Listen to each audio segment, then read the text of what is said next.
कल्याणकारकं प्रधानं सर्वधर्माणां जैनं जयतु शासनं।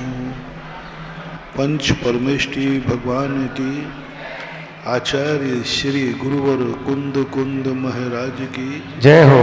आचार्य श्री गुरुवर विद्यासागर महाराज की जय हो। बोलिए परम पूज्य निर्यापक श्रवण मुनि पुंगव श्री सुधा सागर जी महाराज की समस्त आचार्य संघ की।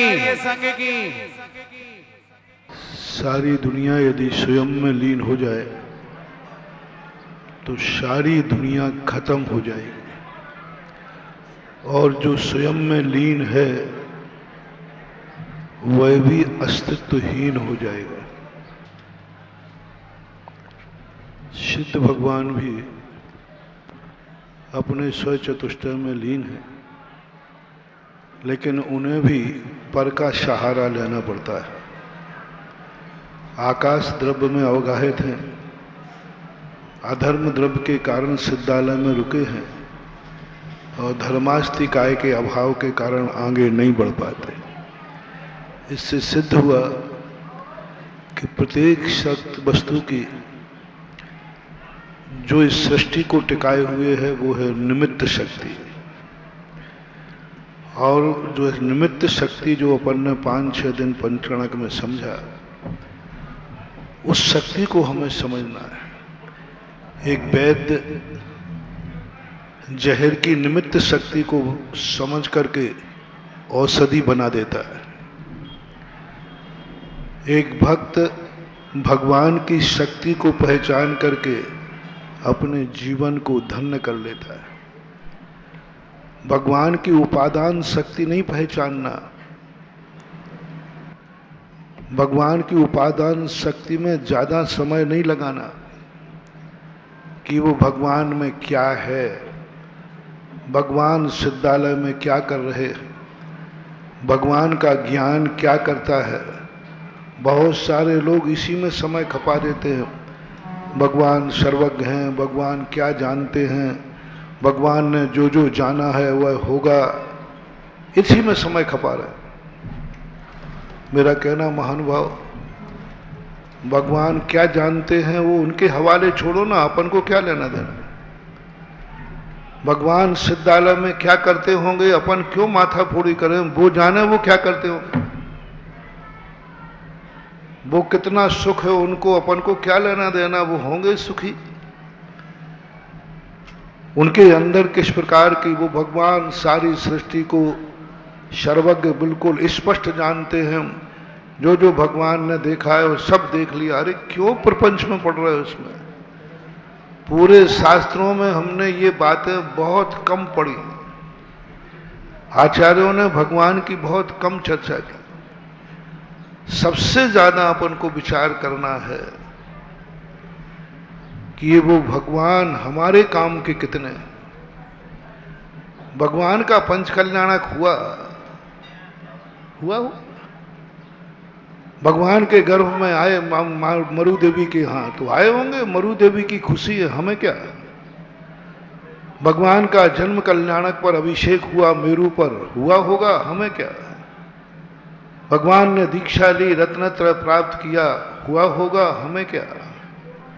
भगवान को केवल ज्ञान हुआ होगा, हमें क्या। भगवान को मोक्ष हो गया, क्या करें बताओ भैया, क्या करें बताओ क्या करें भाई, हो गया भगवान को मोक्ष, अपन क्या करें, मक्खियां भगाएं। बहुत बड़ी बात है। भगवान को मोक्ष हुआ, अपन क्या करें ये बताओ। हो गया उनको मोक्ष, वो अनंत सुख भोग रहे। मैं सदा कहता हूं, मरने वाला मर गया, अब अपन क्या करें बताओ।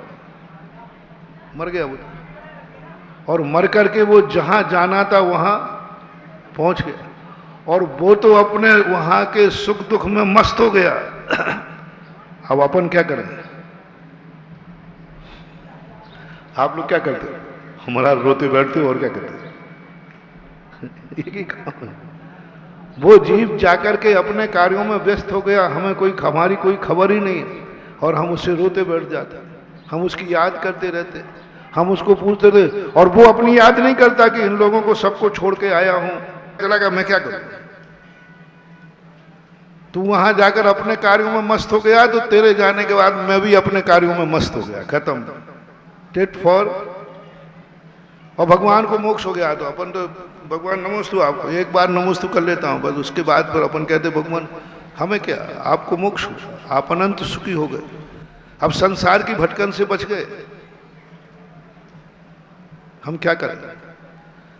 आपको अब कोई दुख नहीं होगा, आप 84 लाख योनियों में नहीं भटकेंगे, आप अव्याबाद अनंत सुख भोग रहे।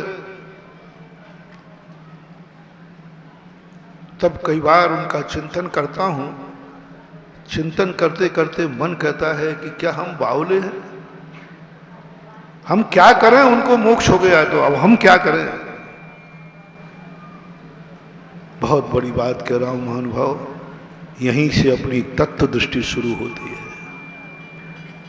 भगवान को मोक्ष हो गया, हम क्या करें।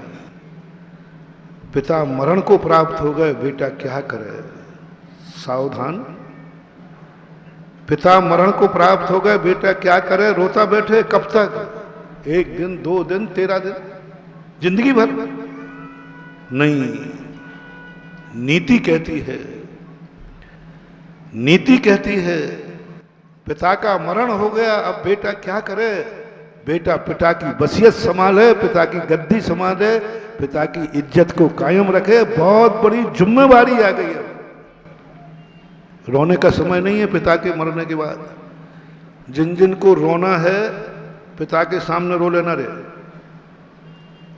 सुनो, सब अच्छे बेटों से कह रहा, जिन जिन को रोना है जब पिता जिंदा हो तब दिन भर रोते रहा करो,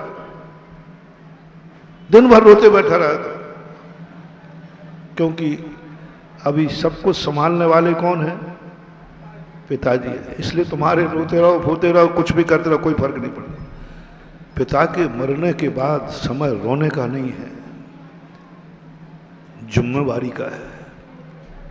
पिता की गद्दी तुम्हें मिलने वाली है, पिता की इज्जत को कायम रखना है। पिता ने तुम्हें जिसलिए जन्म दिया है उसे तुम्हें साकार करना है। तुम पिता के स्वप्न हो, उसे साकार करो। तुम पिता के लिए चुनौती हो, स्वीकार करो, रो मत। एक दिन भी 1 घंटा भी रोने को मत निकालो। पिताजी का मरण हुआ, एक क्षण मात्र के लिए थोड़ा छाया उठ गई, सहारा उठ गया, स्वतंत्रता खत्म, बस एक क्षण को। उसके बाद तुरंत पिता की अर्थी की साक्षी करो, पिताजी अब रोने में समय नहीं गमाऊंगा। आपने यह अर्थी का कंधा नहीं है, आपने हमें जिंदगी भर की वसीयत का भार इन कंधों पर छोड़ा है। बेटे से अर्थी का कंधा क्यों लगवाया जाता है?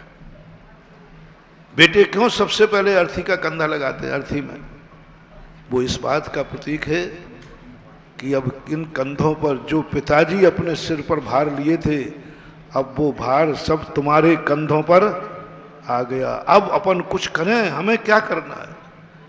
भगवान का मोक्ष हो गया, भगवान बन गए, अपन को क्या करना है? अपने लिए क्या मिला? आज अपना दिन है। परसों तक भगवान का दिन था, भगवान की खुशी में हम शामिल हो रहे थे, भगवान की एक एक उपलब्धि पे हम जयकारा बोल रहे थे। अब नहीं, 5 दिन बहुत हो गए। अपन ने 5 दिन भगवान को दे दिए, बहुत है, बहुत है। 5 दिन अपन ने भगवान को दिए हैं। अब भगवान हमारे लिए पूरी जिंदगी भर काम आना चाहिए। अब हमारी जिम्मेवारी बढ़ गई। अब हमें क्या करना है? भगवान बनने के बाद वो भगवान बन गए, अब हमें क्या करना है? हमें करना है मंदिर में बैठकर भगवान का अभिषेक करना है। अब भगवान के लिए कुछ नहीं करना। 5 दिन हो गया भगवान के लिए, खूब कर लिया, जम के किया। भेड़ा घाट के महोत्सव की चर्चा सारे भारत में है कि भगवान के यदि पंच कल्याणक देखना है तो भेड़ा घाट का देखो। बताते कल लड़के कह रहे थे, आचार्य श्री ने कहा कि महाराज पंचकल्याणक में सही के हाथी आए थे, गजरा चला। बोले सही के हाथी आए थे, गजरा चला? अच्छा, गजरा हाथियों ने कंधे पर खींचा था? उन्होंने कहीं ऐसे ही कह रहे होंगे। हाँ महाराज, खींचा था। इतना अच्छा पंचकल्याणक हुआ कि सबके लिए आश्चर्य। और मंदिर भी बहुत अच्छा बना।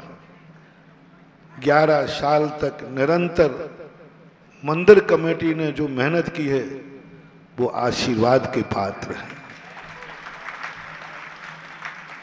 जबलपुर में कोई मंदिर बन गया तो कोई बड़ी बात नहीं है, वहां तो तुम रहते हो, लेकिन तुम लोग मिलकर भेड़ाघाट में मंदिर बनाना ये बहुत बड़ी चीज। सब लोग कह रहे थे कि महाराज जी प्रतिदिन और कोई आवे या नहीं आवे, यहाँ के भी रहने वाले लोग आ पाए या नहीं आ पाए, लेकिन दिनेश जी जरूर मंदिर में अभिषेक पूजन के लिए निरंतर आते। जो अध्यक्ष यहाँ के जो कमेटी वाले हैं, सुनील बाबू वगैरह, शिखर चंद जी, जय राजा बाबू आदि, इन लोगों ने भी बड़ा सहयोग दिया। छोटा सा मंदिर बना सकते थे क्योंकि 5-7 घर की समाज है, लेकिन एक छोटी सी समाज ने इतना बड़ा मंदिर बना दिया कि सारे भारत को लिए दर्शन का मौका दे दिया। ये मंदिर भेड़ाघाट वालों ने अपने लिए नहीं बनाया है, ये मंदिर भेड़ाघाट में आने वाले तीर्थ यात्रियों के लिए बनाया है। अपने लिए तो छोटी सी मूर्ति काफी। और जो तुम्हारे प्रदीप रद्दी वाले हैं, ये बस एक ही बात है इसमें, बहुत सब कुछ गुण है इसमें, पर थोड़ा गर्म मिजाज का है। वो थोड़ा सा जल्दी गर्म हो जाता है, और गर्म इसलिए होता है कि उसको गलत पसंद नहीं आता, झूठ बोलना पसंद नहीं है। लेकिन मैं उससे कहता हूं, तुम गर्म होने से कुछ नहीं होगा।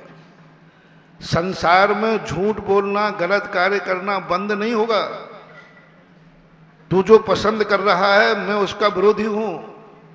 संसार में धोखाधड़ी, बेईमानगिरी, झूठगिरी, ये कभी खत्म ना हो। मैं कह रहा हूं, क्योंकि जिस दिन संसार में ये खत्म हो जाएंगी, फिर ना कोई मुनि बनेगा ना कोई मोक्ष आएगा, क्योंकि संसार में सुख मिल गया ना। संसार में दुख जिंदा रहेगा, बेईमानी जिंदा रहेगी, तो लोग मोक्ष का रास्ता खोजते फिरेंगे। इसलिए प्रकृति ने संसार में ऐसे लोगों को बनाया है, तू क्यों गुस्सा करता है? और भी जो इनके साथी थे, नाम मुझे पता नहीं, कोषाध्यक्ष वगैरह, विजय भैया का तो कल ही उसी दिन मैंने बोल दिया था। सब ने, जो भी कमेटी है, 11 साल के अंदर कितना बढ़िया मंदिर बना दिया। ये तो बना दिया, अब देखना, अभी तुम्हें सबको प्रशंसा मिल रही है, प्रशंसा मिल रही है। अब देखना, अब कमेटी वालों को क्या करना है। हो गया मंदिर, बन गया, प्रतिष्ठा भी मैंने कर दी, अब क्या करना है महाराज? अब क्या करना है? अब बस घर जाके सोना है। काम था जो हो गया, जो सौंपा था। कमेटी वालों को अब क्या करना है, भेड़ाघाट वालों को अब क्या करना है, और जितने लोग जबलपुर से आए उनको क्या करना है, और भारत वालों को क्या करना है, आज मैं वो बताना चाहता हूं। ये तो मंगलाचरण हुआ, कार्य पूरा नहीं हुआ है। कार्य पूरा तो अब होगा। अभी तो अपन ने भगवान की सेवा की। होशियार बनिया किसी को भी कुछ लाभ देता है तो उसके पहले सोच लेता है इससे रिटर्न क्या मिलेगा। यदि तुम सब होशियार बनिया हो तो भगवान का तुमने सेवा की, मंदिर बनाया, पंचकल्याण किया, जबलपुर, सीहोर, साहेबपुरा, चिरगवा, साहेबपुर आदि सब ने खूब सहयोग दिया। गोटेगांव, अरे गोटेगांव तो बुरा है। कमल बाबू पहले शख्स हैं जो यहाँ का ट्रस्टी बना था, तो सबसे बड़े ट्रस्टी बनने का भाव किया। गोटेगांव में कमल बाबू का बहुत बड़ा सहयोग है। और एक और वो भाई आते, वो बुढ़े दादाजी के लड़के सुरेश जी, सुरेश, हाँ वो भी, वो तो सब लोगों का हुआ। लेकिन अब क्या करना है, महाराज आप विहार करो, हम भी आपके साथ चलेंगे। बस हम लोगों का काम पूरा हो गया। किसी धार्मिक कार्यक्रम को शुरू करते ही यदि तुमने पूरा कर दिया और तुमने ये मान लिया कि अब पूरा हो गया, तो समझ लेना तुम बराबर मूर्ख दुनिया में कोई नहीं है। सबसे पहले मूर्ख भेड़ा घाट वाले, उससे बड़े मूर्ख कमेटी वाले, और उससे बड़े मूर्ख जबलपुर, ये सब आसपास के सब गांव वाले, सब आज मैं तुम्हें मूर्ख शिरोमणि की उपाधि देता हूं। ये उपाधि होली के दिन दी जाती है, मैं आज ही दिए देता हूं, क्योंकि तुम लोगों ने इतनी मेहनत करके इतना अच्छा मंदिर बनाया, इसलिए तुम्हें मूर्ख कह रहा हूं।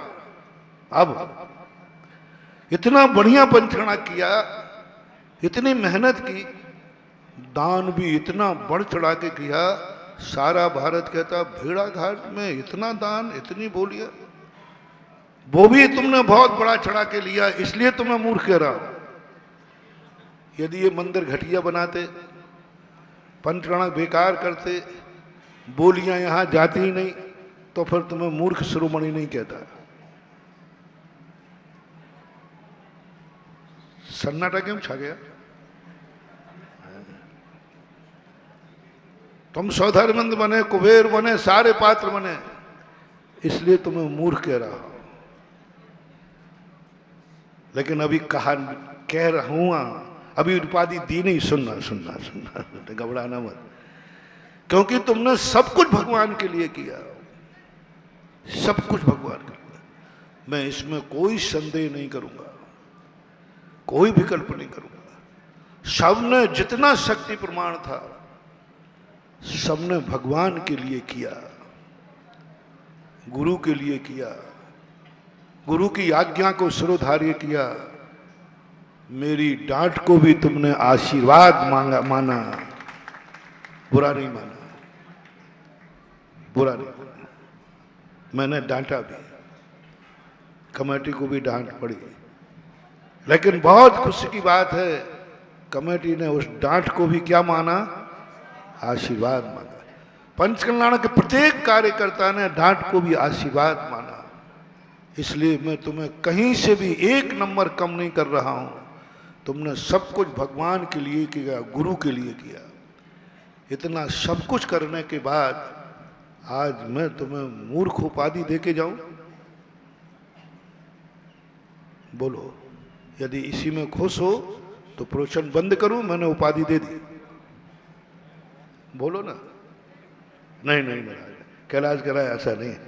आखिर भेड़ा घाट हमारे जबलपुर में है, पंचायत सभा का सवाल है, ये जरूर हर कार्य में उपस्थित हो जाता है, चाहे भले वो मेरे डर से होता हो या मेरी भक्ति से होता हो, गुरु के प्रति भक्ति है ना। लेकिन देखो महानुभाव, हम मूर्ख शिरोमणि नहीं है, हमें मूर्ख नहीं बनना है। बनिया और जैन व्यक्ति जब भी कहीं कोई बात करता है, उसके पहले प्रॉफिट देखता है, रिटर्न क्या मिलेगा, लौट के मुझे क्या मिलेगा। लो, आज मैं तुम्हें ज्ञान शिरोमणि, विवेक शिरोमणि, जैन शिरोमणि, बनिया शिरोमणि, एक अच्छा सज्जन शिरोमणि की उपाधि देता हूं। किसको? जो ये कहे, हे भगवान तेरे लिए मैंने आज 11 साल दिए, तेरे लिए किया, तेरे मंदिर को किया, पंचकर्णा को किया, गुरु की आज्ञा मानी। अब हमारी कमाई का सवाल है, अब मुझे रिटर्न का सवाल है।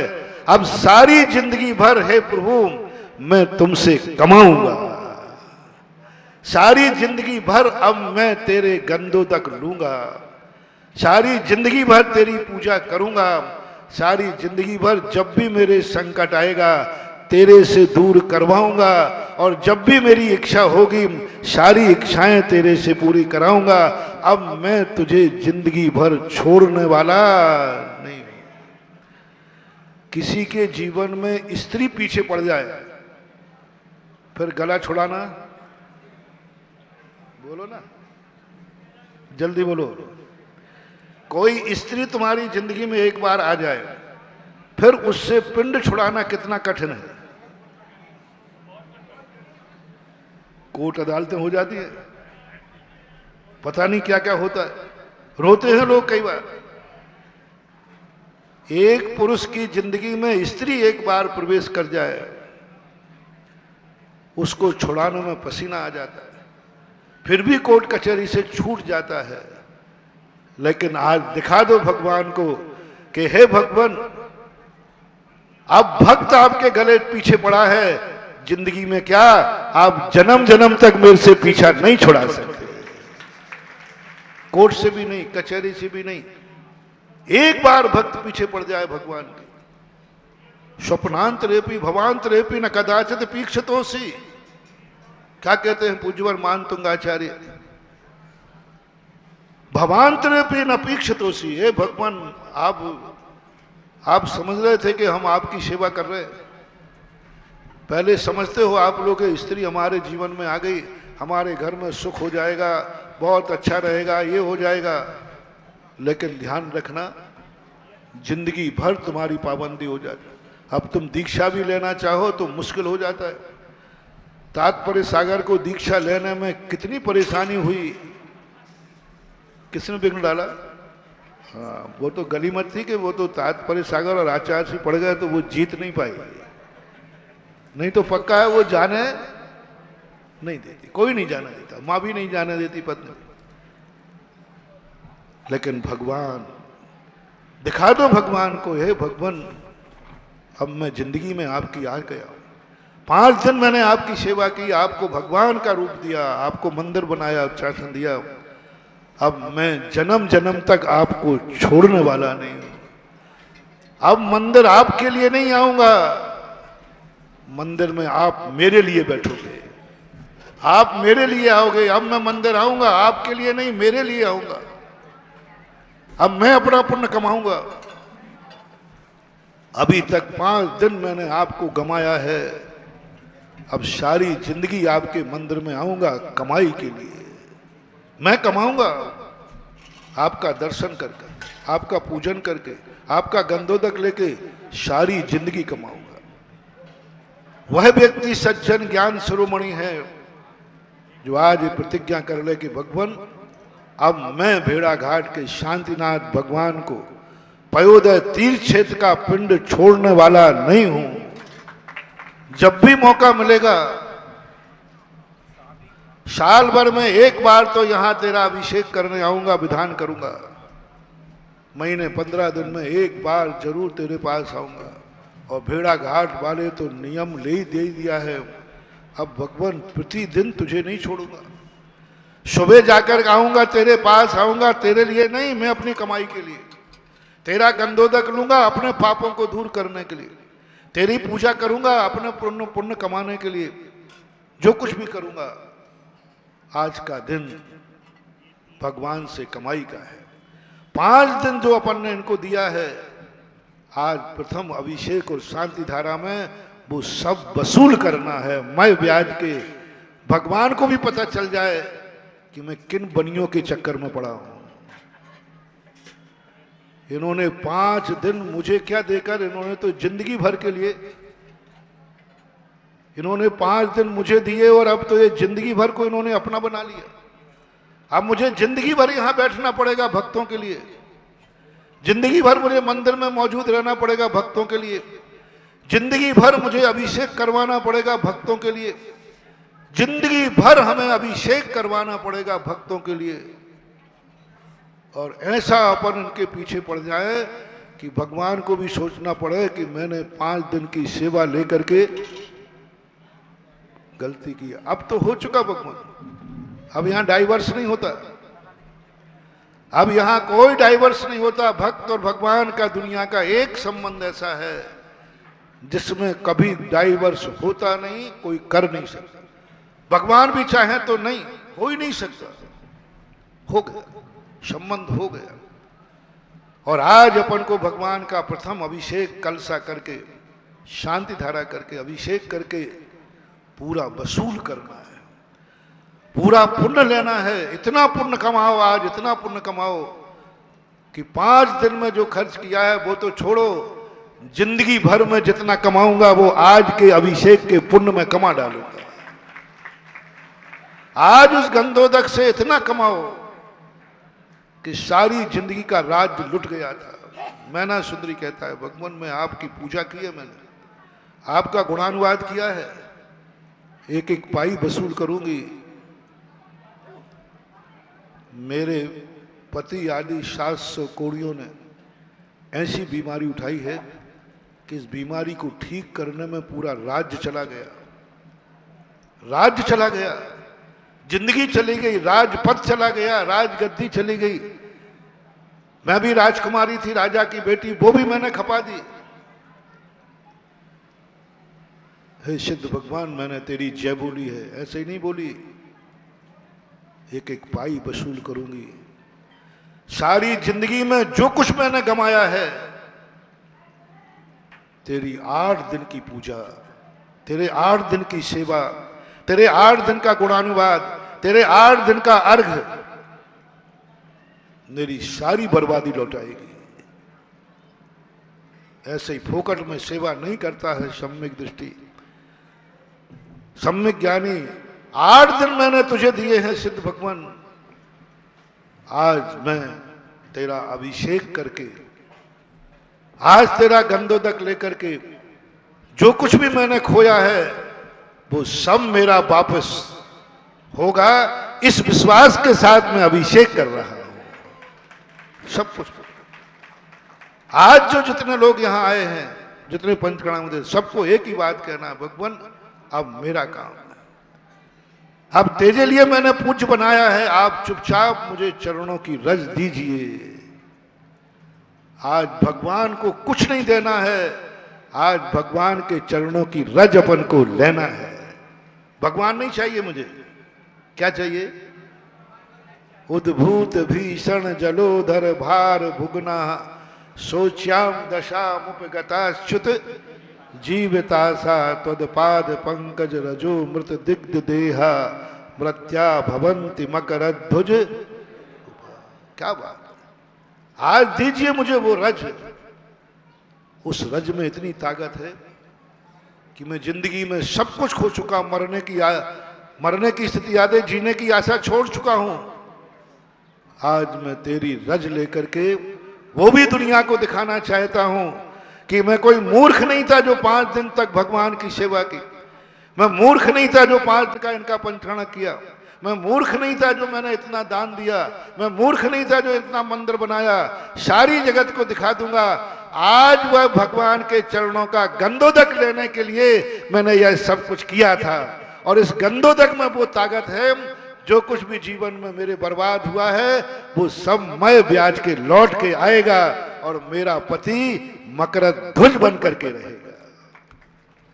सबसे बड़ा पापी पति मैंने पाया था, संसार का सबसे बड़ा पापी पति किसी को मिला था तो मैना सुंदरी को, सबसे बड़े पाप कर्म का उदय था तो मैना सुंदरी को।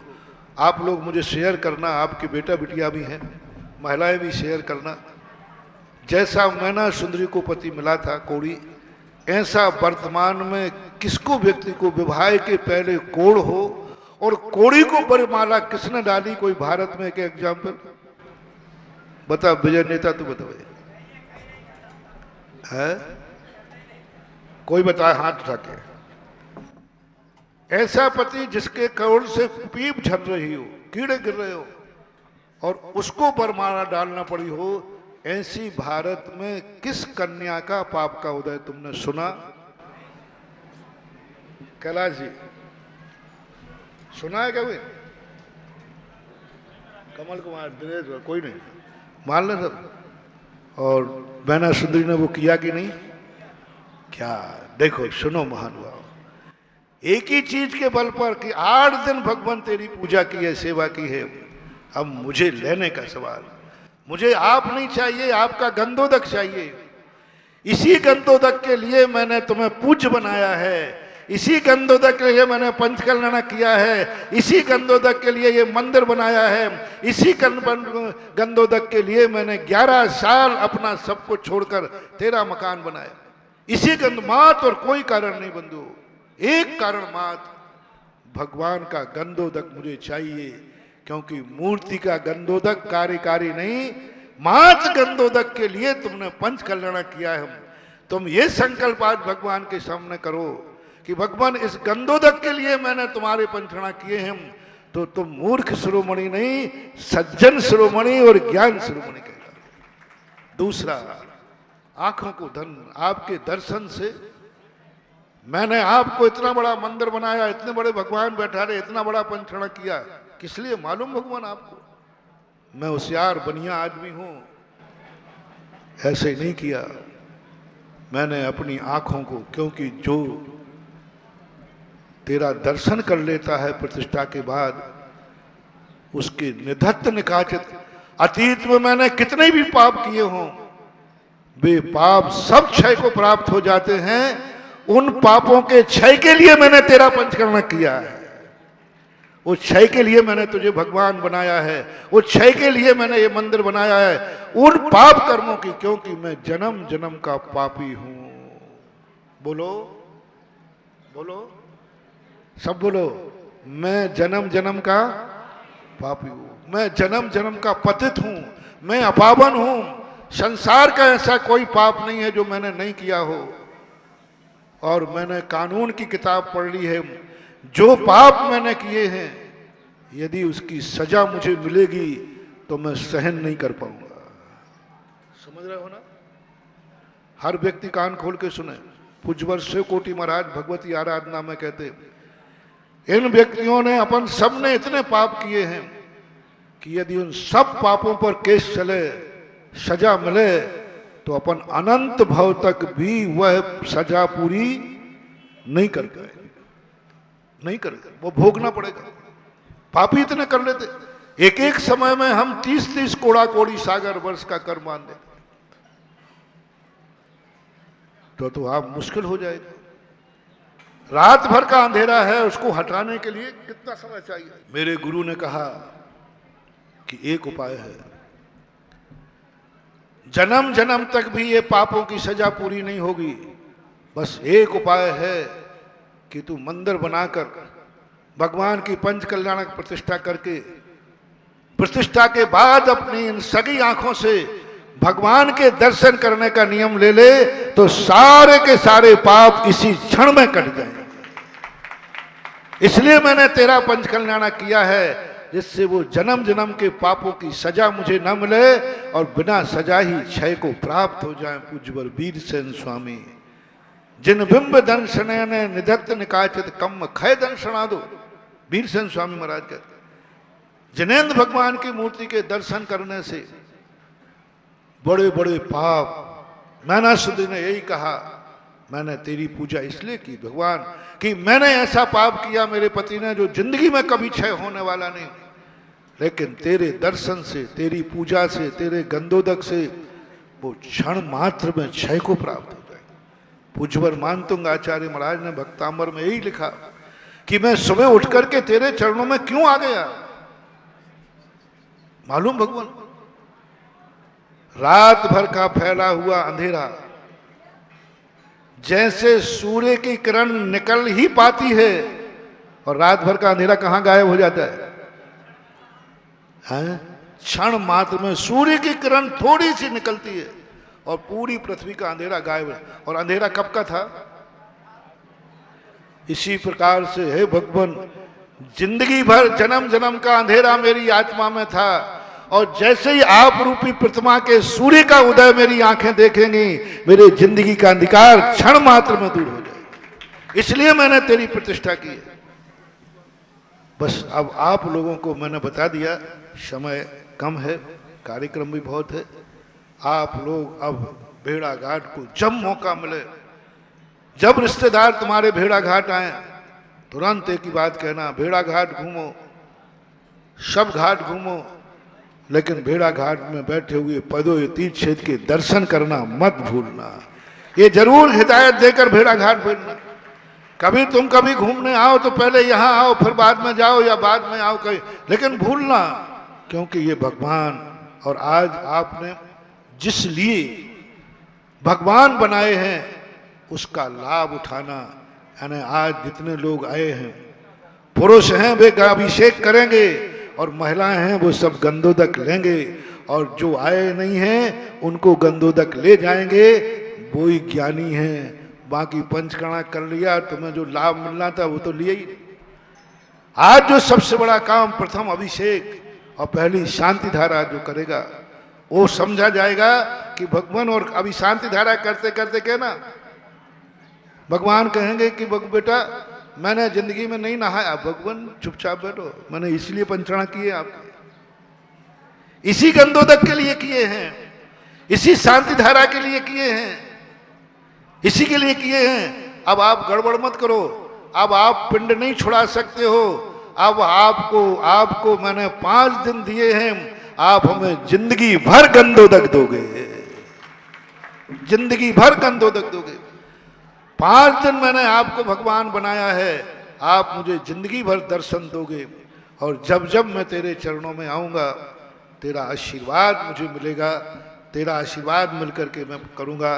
तो इस प्रकार का आज का यह दिन सबके लिए उपलब्धि का दिन है, उपलब्धि का दिन है, कमाई का दिन है, बाजार का दिन है। आज जब जब तुम भगवान का अभिषेक करो, बिल्कुल भाव मत करना इससे भगवान को कोई लाभ है। सारा लाभ किसको है? हैं? भगवान को किंचित मात्र भी अभिषेक से लाभ नहीं, पूरा लाभ अपन को है। और ठाठ से कहना, भगवान इसी के लिए तो मंदिर बनाया था। आप समझ रहे हो कि मैं कोई मूर्ख हूं? मैं कोई मूर्ख हूं कि आपका मंदिर बनाता चला जाऊं? मैं कमाई देख रहा था। होशियार बनिया पूंजी लगाता है तो ये मत समझना कि वो मूर्ख है। पूंजी लगाते समय वो देख रहा है इससे प्रॉफिट कितनी है। इसी प्रकार जो जैनी मंदिर की मूर्ति बैठा ली, दान दिया, ये मूर्ख नहीं थे, आज के लिए ये सब कुछ किया था। और इस भावना से तुम आज वो पा जाओ कि तुम्हारे जन्म जन्म के जो कार्य नहीं हुए हों वो आज अभिषेक शांति धारा गंधोदक से दूर हो जाए। ओम शांति। महावीर भगवान की